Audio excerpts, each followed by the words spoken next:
Atong istoryahan o pamalandungan karon kining simbolismo sa abo, ashes. Kay nindot pamalandungan, kay daghan kinig mga pagtulunan alang kanatong mga katawhan. Una, ang abo mao ang linugdangan sa kamatayon o sa pagkagunob sa usa ka butang.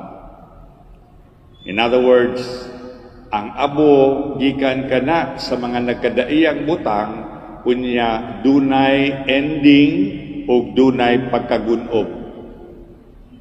Gani ang maong abo nagsimbolo sa kamatayon. Busa nagpahinom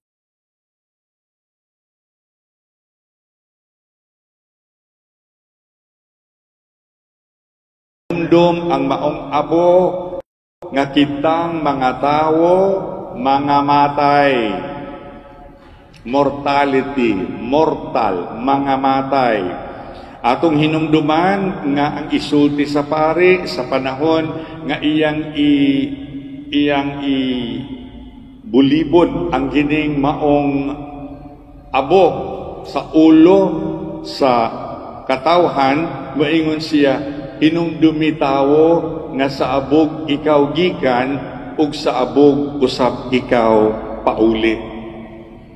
Busa nagpahidumdum kini nga walay forever dinhi sa yuta. Ang abog nagpahinumdum, nagsimbolo sa atong pagkaubos. Ang abog, sama sa abog, kita nga mga katawhan sama sa abog nga yatak-yatakan lamang. No? Apan hinumduman nato nga kitang mga katawhan giumol sa Dios gikan sa abog.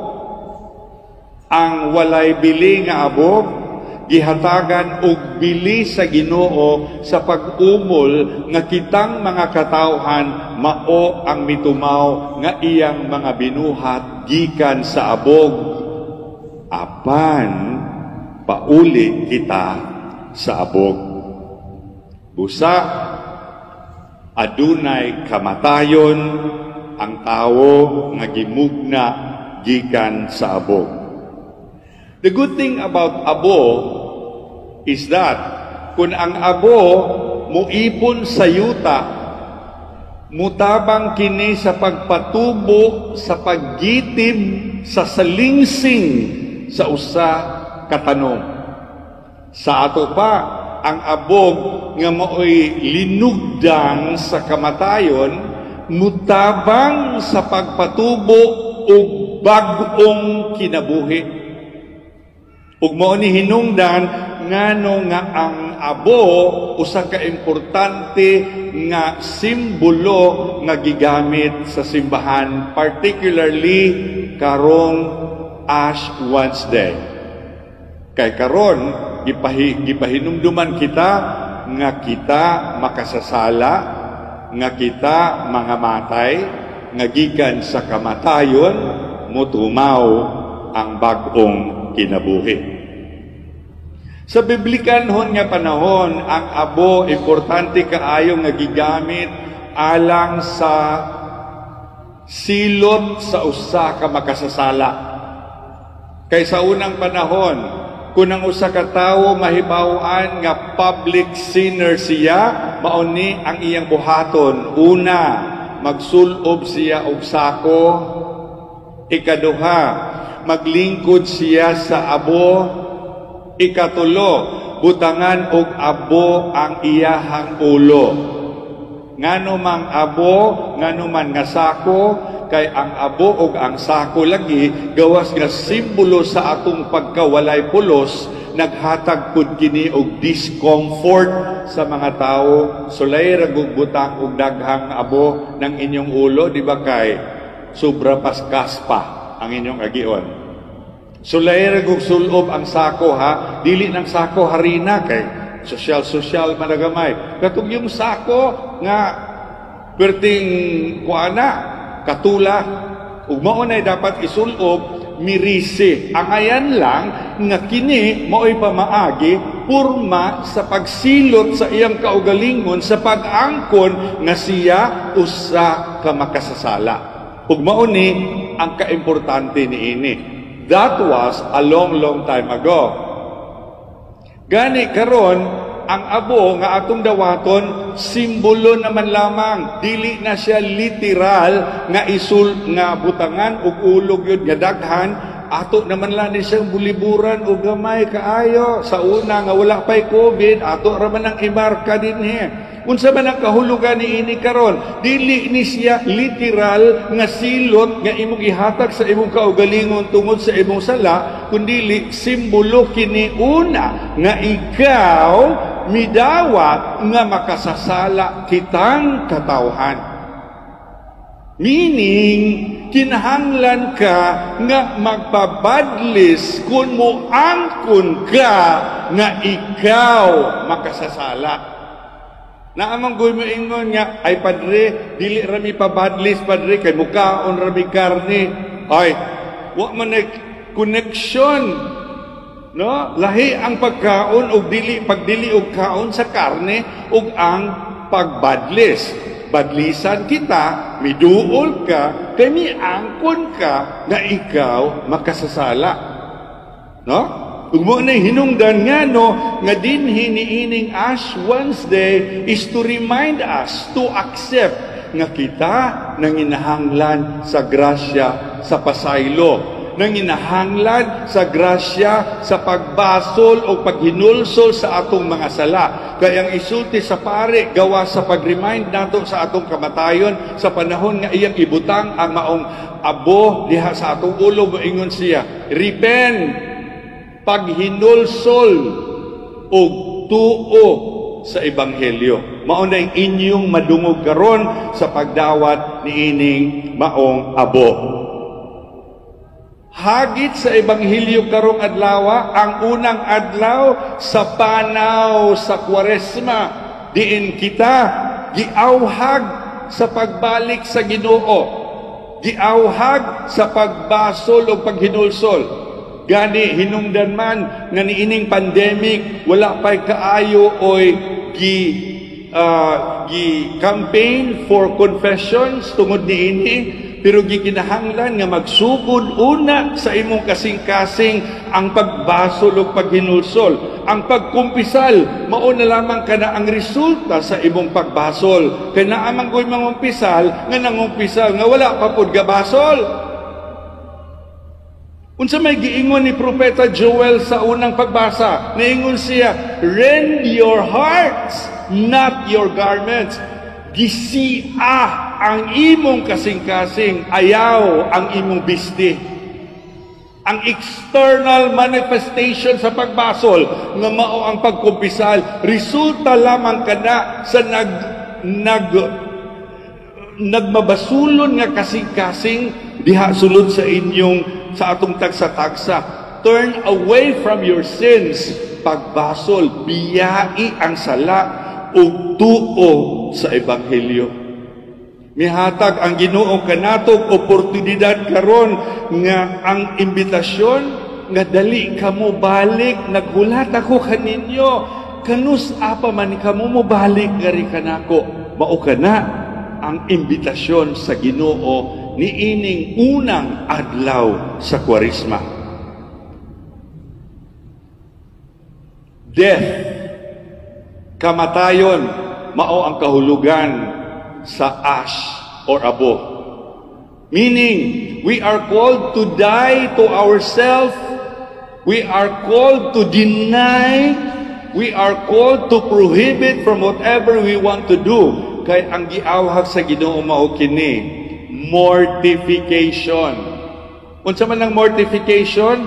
Ang mortification gikan sa Latin word nga mors mortis, meaning death, kamatayon. So that ang ashes is inviting us to die to ourselves. Ang pagpugong o ug ang pagdili sa atong kaugalingon. Kaya ang atong lawas nung panginahanglan, whatever it may be, mao ang nag-umido sa kanunay sa atong kinabuhi, nga kundili nimo kontrolon, kundili nimo pugnan ug dili disiplinahon, ikaw mahitumpawak ngadto sa kadautan. So deny yourself, no? Patya ang imong lawas nung kaibog sa nagkalalaing hinungdan sa atong kinabuhi. Ug dunay tutulo nga angayan atong buhaton karong Kwaresma. Number 1, sa Ebanghelyo gisulti. Number 1, fasting and abstinence. Meaning, puasa ug abstinensya. Unsa man ang puasa? Ang pagkaon nga kausara kang mabusog. Literal na ka-translation. You only have to eat 1 full meal a day. So kung nabusog ka kanihang udto, stick bread rekan arong gabi. Lugaw. Pero ayaw ko na uska bandihadong lugaw. Uska tasara nga lugaw. Fasting. Didi ang imong lawas sa pagkaon. Nganong pagkaon man? Kaya ang pagkaon mo na ang unang panginahanglan sa tao. Mukaon ka sa buntag, udto o gabi. Kausara ka dapat magbusog. Napagoy snacks. O karong adlaw dapat walay snacks. Ay kung naka-snacks ka, ay samot na. Di na dyan ka mukaon rong gabi. Kung ano dyan imong kanon, ikogs bulan, maura. Ha? Anong daghanon man imong kaon ron? Nga ni kaon naman kaganiha. Pila edad sa dapat magpuasa? 16 anyos hangtod sa 60 anyos dapat magpuasa ka. Katong 60 above o katong wa pay 16 ay halakaon ra mo, walay problema. Kay mag-istorya ra niya taglaing porma sa mortification sa umaabot natong mga misa dinhi. Pero karong adlaw is a day of fasting. Ay, nakalimot man ko pa din. Aw, dohara nakabutan. Nagpalimot-limot ka, uwa gyud ka, uwa gina nimo gi-practice sa una nga nakalimot ka. Dohara biya ka adlaw ang fasting ha? Ash Wednesday o Good Friday, period. Kung wa ka ka-fast karon, usa na lang. Good Friday. Bantay man na. Pag uli ninyo ron, butangig X ang inyong Good Friday kay puasa na. Karong adlaw na parong gabi watay kan anay rong gabi no? Abstinensya mao ang practice sa dili pagkaon og karne. Kanong gidid-an man ta kaog karne? Kay kanang karne manggod is a symbol of festivity. Kung magpiesta ka, alangan man pod og modulot ka og inununan. Lechon yun na. Karne yun na. Kay fiesta man, birthday man nimo, karne yun na. Lami po kanon ang karne, tinuod karne versus isda, ay lami yun ang karne. No? Noon ang didanta sa pagkaon sa karne, ang gustong kanon sa lawas, ayaw kana. Muna giingon, disiplinaha ang lawas. Disiplinaha ang wild thing in us because we become wild kung atong pasagdahan ang atong lawas nung kaibog sa mga nagkadaiyang gusto. That is the purpose of fasting and abstinence. Kung sa ginagmay nga pagdili sa pagkaon imong mahimo, pues practice makes it perfect. Kung kanunay kang dili mo himo niini, pues ikaw sa dako nga tentasyon sa imong lawas nung paginahanglan, makaingon jud kang dili no to the temptations of the flesh. That's number 1. Number 2, prayer. Ang pag-ampo mo ay gikinahanglan. Intensify our prayer this time, especially during this pandemic. Siguro mo ingon, oo, Pader, bali dyan ako, ampo, Pader, nga mahunong ning pandemic. Kana, may pandemic. Kung wala, wala nang utanar ako. Buti pasabot ni Ana, nga ang pag-ampo, raba, dili kanunay pleasurable. Kay kalabitaw magrosaryo ka, wala pa gani 5 ka magimaya ka Maria, giduka na ka. Kabantay mo? Uwa mo kabantay-bantay eh. Nga naman, because dili always pleasurable ang pag-aampo. We have to exert effort to pray. To pray is to spend time with God. To pray is to be alone with God. Busy kay ko, Pader. Mao ba? Busy ka. Kanya, apil ba si Lord sa imong ka-busy? Umuingon ka. Wa ko kaampo, Pader, kay busy ko. Wow! Sigaw ka sa daghang mga butang, pero wa nimo giapil si Kristo. That is why, sacrifice, die to yourself. Kung dili ka tig-ampo sa rosaryo, pues mag-ampo na karon. Kung dili ka mag-chaplet, pues mag-chaplet na karon. Kung dili ka mo spend og time to pray alone with the Lord, 15 minutes or 30 minutes a day, then start it now. Wala ko masuko. Kaduha na ha, prayer. Una sa ito, fasting and abstinence. Ikaduha, sa to? Prayer. Ikatulo, almsgiving. Ang paghatag og limos. Muna giingon, Christmas in Lent. Pasko sa Kwarisma. Ganong manghatag man ta sa limos. Ingon ani ni. Dili man kapakanon og daghan kun ganahan kang mupalit og hamburger kay gigutom ka kakakanon ka pues ayaw palit. Kanang imong ipalit og hamburger pwede gihapon nimo siya ipalit pero dili ikaw ang mukaon. Adto nimo ipakaon sa mga gigutom. In the literal sense of the word, naidaghang mga tao din nga mga gipanggutom. Naidaghang mga tao din nga ginahanglan og pagkaon. And we need to share. We need to give alms because that is a very just, just sa kahustisya nga paagi. Kung kita katulutang nakakaon, sila kausarang nakakaon. Pues, tagay sila aron makaduha itaw sila kaon. That is the purpose of dying to self. Take note ha.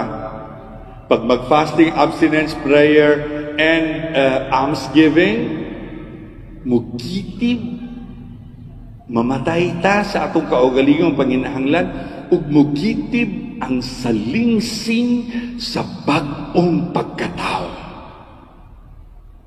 Nga ikaw, nga ako, nga nagsakripisyo, mamahimong bag-ong linalang sa atong kinabuhi karon.